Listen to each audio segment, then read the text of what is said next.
পাকিস্তানের রাজধানী ইসলামাবাদে একটি আদালতের বাইরে ভয়াবহ আত্মঘাতী বোমা হামলার ঘটনা ঘটেছে। 11 নভেম্বর দুপুরে জেলা আদালত ভবনের সামনে পুলিশের গাড়ির কাছে বিস্ফোরণ ঘটে। এতে অন্তত 12 জন নিহত ও 27 জন আহত হয়েছেন বলে জানিয়েছে স্থানীয় প্রশাসন। খবরটি নিশ্চিত করেছে বার্তা সংস্থা এএফপি। তবে পাকিস্তান টিটিপি হামলার দায় স্বীকার করে নিয়েছে। পাকিস্তানের বিদ্যমান আইন ইসলামী নয়। এই আইনের অধীনে রায় প্রদানকারী বিচারক, আইনজীবী ও কর্মকর্তারাই তাদের টার্গেট। সংগঠনটি হুমকি দিয়েছে ইসলামী আইন কার্যকর না হওয়া পর্যন্ত এমন হামলা অব্যাহত থাকবে। বেলা 12:30টার দিকে আদালত প্রাঙ্গণের পার্কিং এলাকায় দাঁড়িয়ে থাকা একটি গাড়িতে হঠাৎ ভয়াবহ বিস্ফোরণ ঘটে।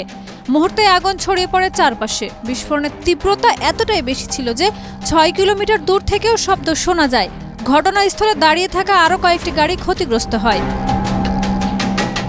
সানবিট সব দিবে সামাল। সানবিট ম্যাজিক প্রেস ডিশওয়াশিং এর মাথা ঘোরানো সলিউশন। ঘটনার সময় আদালত এলাকায় ছিল মানুষের ভিড়, উপস্থিত ছিলেন বহু আইনজীবীও।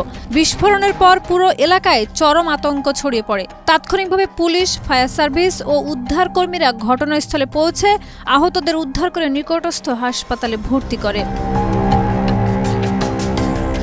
পুলিশ প্রাথমিকভাবে জানিয়েছে বিস্ফোরিত গাড়িটিতে গ্যাস সিলিন্ডার ছিল, যা বিস্ফোরণের কারণ হতে পারে। তবে নাশকতার সম্ভাবনা উড়িয়ে দেওয়া যাচ্ছে না। ইতিমধ্যেই তদন্ত শুরু হয়েছে এবং পুরো এলাকা ঘিরে রাখা হয়েছে।